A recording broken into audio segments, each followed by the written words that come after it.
ಅಥಣಿಯಲ್ಲಿ ವಿವಿಧ ಅಭಿವೃದ್ಧಿ ಕಾಮಗಾರಿಗಳಿಗೆ ಮಾಜಿ ಡಿಸಿಎಂ ಹಾಗೂ ಅಥಣಿ ಮತಕ್ಷೇತ್ರದ ಜನಪ್ರಿಯ ಶಾಸಕರಾದ ಲಕ್ಷ್ಮಣ್ ಸವದಿ ಭೂಮಿ ಪೂಜೆ ನೆರವೇರಿಸಿದರು.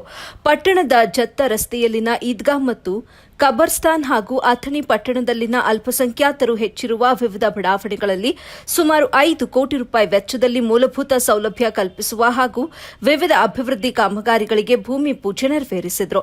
ಈ ವೇಳೆ ಚಿಕ್ಕೋಡಿ ಜಿಲ್ಲಾ ವಕ್ಫ್ ಸಲಹಾ ಸಮಿತಿಯ ಉಪಾಧ್ಯಕ್ಷರಾದ Asif ತಾಂಬೋಳಿ, Syed Amina ಗದ್ಯಾಳ, Aslam ನಾಲಾಬಂದ್, Mushtaq Mulla, Datta ವಾಸ್ಟರ್, ದಿಲೀಪಾ ಲೋಣಾರಿ, Raju ಬುಲಬುಲೆ, Santosh ಸಾವಡ್ಕರ್, ರಾವಸಾಬಾ Aihole, Mallu Huddar, Beerappa ಯಕ್ಕಂಚಿ, Haji Babu ಗದ್ಯಾಳ, Haji Babu Mulla, Haji Akbar Mulla, Haji Shafi Mulla, Riyaz Sanadi, Abdul Aziz Mulla, Abida master, Ilyas Hipparagi, Babu ಖೇಮಾಲಾಪುರ್, IG Biradar, Irshad Managoli, ಸಲಾಂ ಕಲ್ಲಿ ಸೇರಿದಂತೆ ಅಂಜುಮನ್ ಎ ಇಸ್ಲಾಂ ಕಮಿಟಿಯ ಸರ್ವ ಸದಸ್ಯರು ಹಾಗೂ ಪುರಸಭೆ ಸದಸ್ಯರು, ಮುಸ್ಲಿಂ ಸಮಾಜದ ಮುಖಂಡರು ಉಪಸ್ಥಿತರಿದ್ದರು. ವರದಿ ದಾವಲ ಮಲ್ಲಿಕ ಜಾರೆ, ಎಬಿ ನ್ಯೂಸ್, ಅಥಣಿ.